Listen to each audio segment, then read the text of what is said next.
This is Optimal Startup Daily, episode 587, Quarterly Planning Time by Steve Pavlina of stevepavlina.com. And welcome to the podcast. My name is Dan, and this is where I read to you every single day, including weekends and holidays, from some of the best blogs on entrepreneurship. And today's author is Steve Pavlina, who we hear from both on this show and on some of the other shows across our platforms. So let's get right to it as we optimize your life. Quarterly Planning Time by Steve Pavlina of stevepavlina.com. Today I finished typing up my detailed plan for this quarter, which is about 10 pages long. I revise my goals and plans roughly every 90 days, and I find that although this can be tedious, usually 10 to 15 hours of tiresome work, it's an essential tool for me, not just for running a business, but for managing my entire life. Life can get pretty complicated sometimes, and it's easy to get knocked off track by external pressures if you don't know precisely where you're headed. When you're working for several days on a particular project and a new opportunity comes along in a totally different area, it can be tough to make a clear decision if you aren't able to mentally pull your mind out of that project and see the forest for the trees. Having a written plan that you can review at any time makes it easy to review your current situation from a bird's eye view, so you can make more consistent decisions.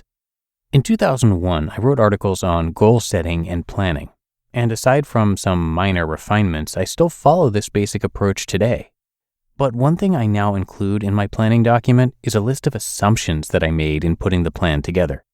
These are often assumptions about what I expect to happen, such as how long I think it will take to complete a particular project. Invariably, I'll get a few weeks into my plan and I'll hit a snag. So I go back to my list of assumptions and look for any that may have turned out to be wrong. Then I can adjust those assumptions and update the plan accordingly. But if I find that all the assumptions still seem to be accurate, then I usually feel safe that the heart of the high-level plan is still okay.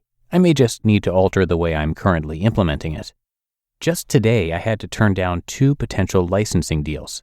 On the surface, they looked potentially lucrative, but in light of my overall long-term goals, it's clear they would be off course for me. When you create a 90-day plan, you're really looking ahead much further than just 90 days. I typically think ahead at least 2 years to figure out what I should be doing over the next 90 days. There are many decisions that look good when you consider them on a 3 to 6 month time frame, but when you look 2+ years ahead, they seem more problematic. It's a lot like AI chess programs. The computer player will think a particular move is optimal when it looks ahead 5 ply. But when it looks ahead 10 ply, it ends up picking an entirely different move. So it is when making short-term plans.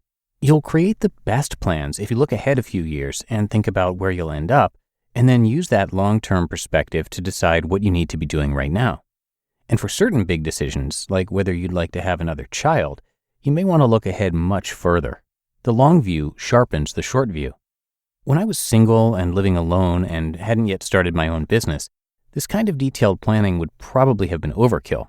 But now that my life is much more complicated, it helps me cut through the possible quagmire of confusion and really focus. The more complicated my life gets, the more important I find it to spend time clarifying my goals and plans. The main thing a written plan does for me is it gives me a sense of peace, knowing that I've thought everything through consciously and everything is covered.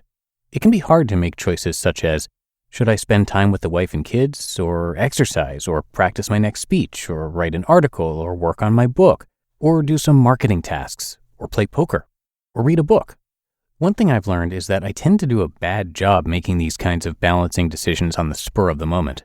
I vastly underrepresent some areas while overworking others, so something important slips through the cracks. I just don't have the time to think several years ahead when making every single decision. It's only by creating a high-level plan that I can trust that I'm able to achieve the right balance and get the really important things done while consciously deciding what areas can afford less attention.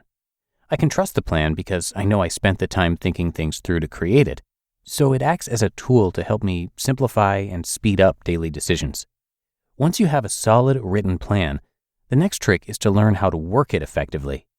I manage my daily workflow using a system based on the one in David Allen's excellent Getting Things Done book. You just listened to the post titled Quarterly Planning Time by Steve Pavlina of stevepavlina.com. "These are our hiring goals," they say. They're very aggressive.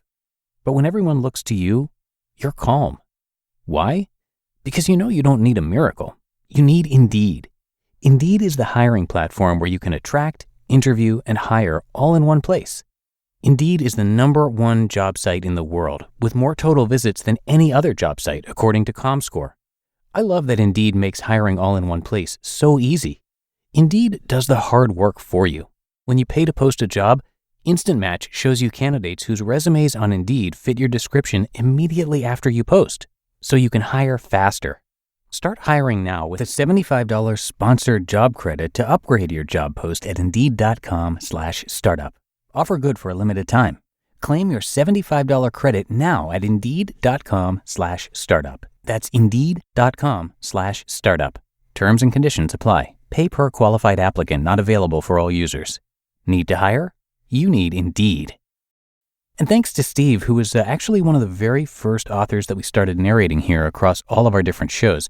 He writes about personal development as well as money, health, relationships, and much more. And his topics really just about cover all the different podcasts that we currently have in our network. So you will hear his articles across all of our shows regularly. And thanks to how much he's got on his site, we still haven't run out of content. So again, big thanks to Steve, and you can come by stevepavlina.com for a lot more. But I think that does it for today. I thank you for being a subscriber to the show. It really means a lot to us. And I will see you back here tomorrow, where your optimal life awaits.